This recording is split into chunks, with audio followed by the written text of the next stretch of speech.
గత కొన్ని సంవత్సరాల నుండి మంచిర్యాల జిల్లాకు చెందిన ఇద్దరు భార్యాభర్తలు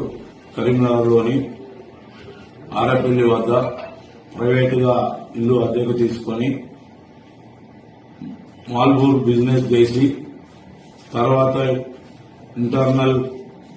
డిజైనింగ్ వర్క్ చేసి వారు నష్టపోయినందున వారు సులభంగా డబ్బులు సంపాదించాలనే ఉద్దేశంతో వారి వద్ద ఉన్న ఫోన్లలో ఇన్స్టాగ్రామ్ చూసి అట్టి ఇన్స్టాగ్రామ్లలో భార్యాభర్తలు కలిసి నగ్నంగా ఉన్న ఫోటోలను మరియు ఆమె నగ్నంగా ఉన్న వీడియోలను తీసి ఇన్స్టాగ్రామ్ లో పోస్ట్ చేయగా అట్టి పోస్టులను చూసి చాలా మంది యువకులు వ్యాపారస్తులు అట్టి వాటిని చూసుకుంటూ ఆమెను ఫాలో అవుతూ ఆమెకు మెసేజ్లు చేస్తూ ఆమె నంబర్లు తీసుకుని ఆమెను సెక్స్ లో పాల్గొనాలని చెప్పి అడగగా ఆమె దానికి సరేనని ఒప్పుకొని తన ఇంటికి దాదాపు సుమారు 100 మంది వరకు పిలిపించుకొని వారితో నగ్నంగా సెక్స్ లో పాల్గొంటూ అట్టి సెక్స్ లో పాల్గొన్నట్టున్నటువంటి వీడియోలను తన భర్త తన ఫోన్ ద్వారా వీడియో తీసి అట్టి వీడియోలను ఫోన్లలో బంధించి వారు రమ్మన్నప్పుడల్లా రాకపోయిన ఎడల వారికి అట్టి వీడియోలను చూపిస్తూ బయట జనాలకు వైరల్ చేస్తామని లేదా మీ బంధువులకు ఇటు వీడియోలను చూపిస్తామని బ్లాక్మెయిల్ చేస్తూ వారి వద్ద డబ్బులు గుంజుతూ చాలా డబ్బులు సంపాదించి ఒక ఫ్లాట్ మరియు ఒక కారును కూడా కొనుక్కొని జల్సాలు చేస్తుండగా అందులో ఒక వ్యక్తి వారితో బాగా చనువుగా ఉండి గత సంవత్సరం నుండి దాదాపు 12 లక్షల వరకు రూపాయలు అతనికి భార్యాభర్తలు ఇద్దరికి ఇచ్చి వారి లోన్లు మరియు వారి ఇంట్లో ఇతర సామాన్లు ఫ్రిడ్జ్ సోఫా సెట్ మరియు ఏసీ మరియు కారు కూడా కొని వాళ్లకు లోన్లు కట్టుకుంటూ ఉంటూ తను వద్ద ఉన్న డబ్బులు అయిపోయినందున ఆయన రాని ఎడల అతనికి పలుమార్లు అట్టి భార్యాభర్తలు వాట్సాప్ కాల్ ద్వారా ఫోన్ చేస్తూ తను నగ్నంగా ఉన్న ఫోటోలను వీడియోలను చూపిస్తూ బ్లాక్మెయిల్ చేస్తూ 5 లక్షల రూపాయల డబ్బులు కావాలని అతనిపై ఒత్తిడి చేసి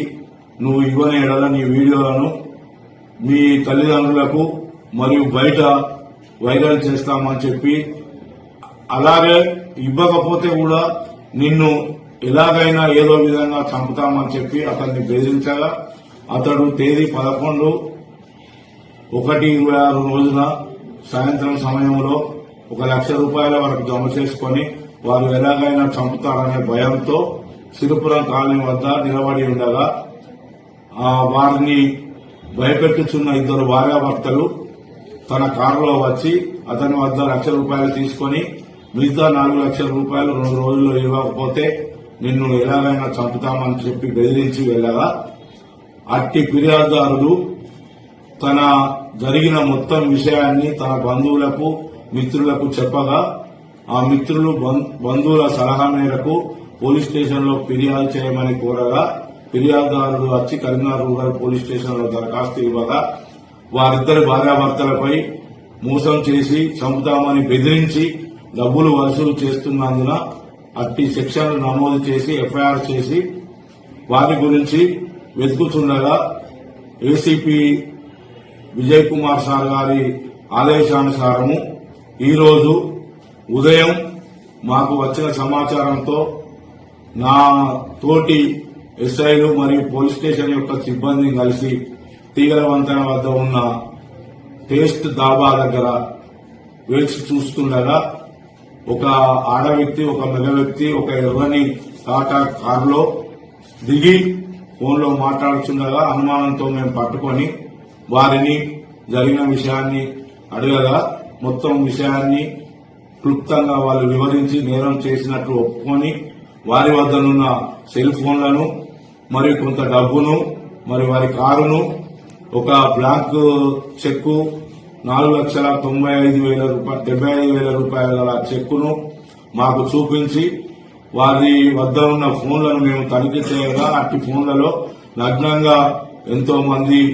సెక్స్ లో పాల్గొన్నట్టు వీడియోలు కూడా కనబడగా వారు నేరం చేసినట్టు రుజువైనందున వారిని ఈ రోజు పోలీస్ స్టేషన్ కు తీసుకుని వచ్చి తదుపరి చర్య నిమిత్తము వారి ఇద్దరు భార్యాభర్తలపై అరెస్ట్ మెమో జారీ చేసి మేజిస్ట్రేట్ ముందట ఆధారపరచబడుతున్నది. ఇక నుండి ఎవరైనా ప్రజలు గాని యువకులు గాని ఈ ఇన్స్టాగ్రామ్లలో ఇటువంటి పోస్టులు చూసి నమ్మి మోసపోవద్దని, వారి కుటుంబాలను కూడా నాశనం చేసుకోవద్దని చెప్పి కరీంనగర్ రూరల్ పోలీస్ పక్షాన మేము కోరుచున్నాము. మరియు ఎవరైనా ఇటువంటి పోస్టులు గాని మెసేజ్లు గాని చాటింగ్లు గాని సెల్ ఫోన్లలో చేసినట్టయితే వారిని ఎంతటి వారైనా కఠినంగా శిక్షిస్తామని కూడా హెచ్చరించడం జరుగుతుంది.